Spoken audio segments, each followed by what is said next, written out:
ভিন্ন স্বাদে মুরগির মাংসের রেসিপি। আমি এখানে পেঁয়াজ, টমেটো, মরিচ কুচি কুচি করে নিয়েছি, আদা রসুন নিয়েছি, তারপরে লং এলাচ, দালচিনি নিয়েছি, মুরগি ছোটো ছোটো করে মুরগি কুটে নিয়েছি।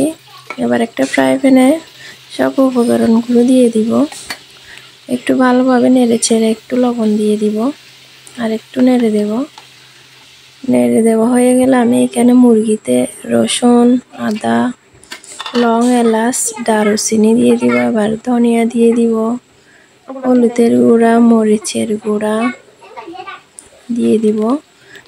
তারপরে আমি এখানে রাঁধুনির মুরগির মাংসের মশলা নিয়েছি, জিরার গুঁড়ার প্যাকেট নিয়েছি, এই দুইটা দিয়ে দিব হালকা হালকা।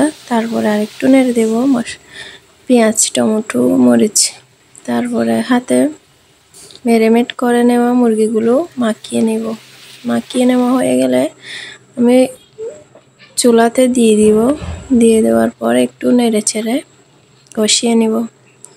এই তো আমার কষা হয়ে গেল। কত মজাদার এই মুরগির মাংসের রেসিপিটি আপনারা বাসায় একবার হলেও ট্রাই করবেন, মুখে লেগে থাকার